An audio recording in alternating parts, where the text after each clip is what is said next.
Welcome to Spitbucket. We're here with Nick Farr, and now we've got the By Farr, the whites. The whites. We have 2008 Chardonnay, which is current release, 2005, which we thought would be good to compare vintages, and the 2008 Viognier. So, okay, we'll try them. Let's go right into them. So 2008 was more or less the perfect growing season.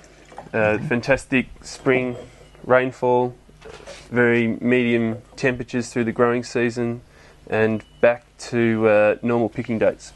Prior to that, it was a lot earlier. Everything with By Farr is estate from Geelong. It is. Yeah. So this particular, the By Farr Chardonnay is more or less a single vineyard. It is planted next to our Sangreal Pinot, if people know of that. It's on a red ironstone soil, which is lined with limestone.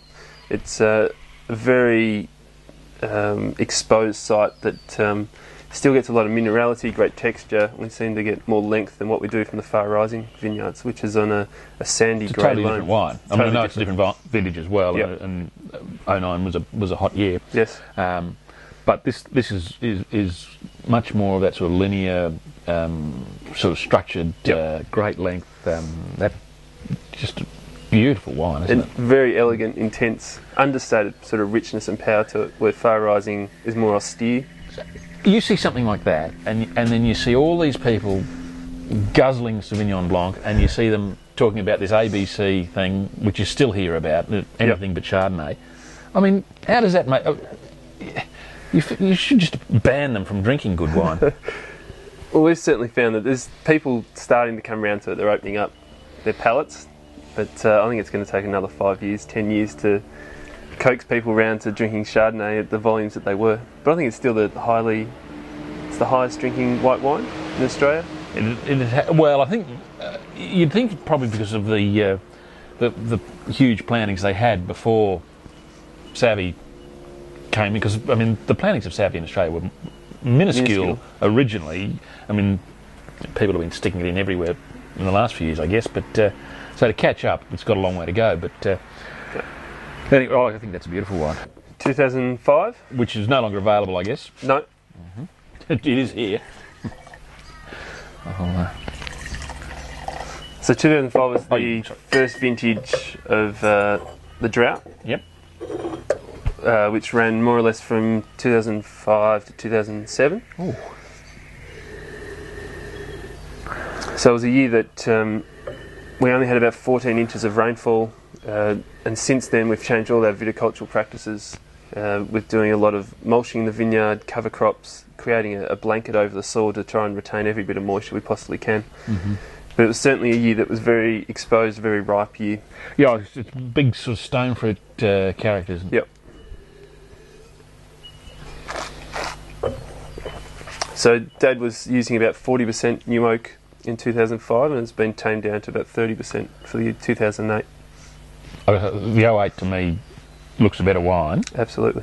And I think it's going to last. I mean, this is interesting. Yep. But you'd be drinking that now, wouldn't you? You wouldn't be putting that away for too long. But that you should get a decade or so. Yeah.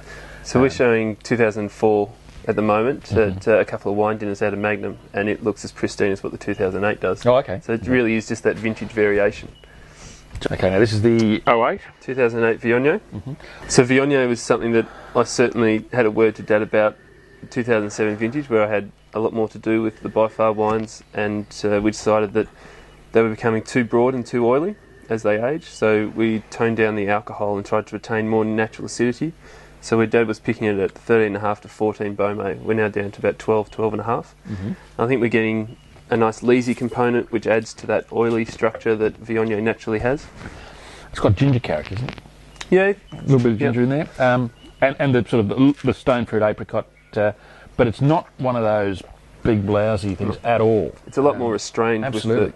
It's still a great varietal character, but a lot more restrained. So that's obviously what you're talking about, the winemaking you're doing. Yes. How much also comes down to that vintage?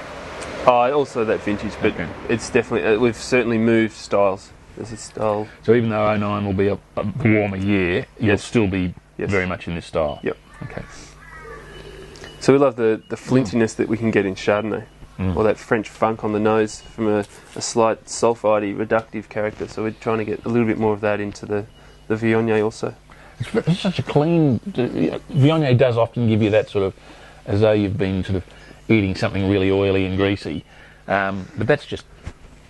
streamlined. Pristine, yeah. Yep. Terrific. Nick, thank you Great. so much for coming on Spitbucket. Thank you, Kent.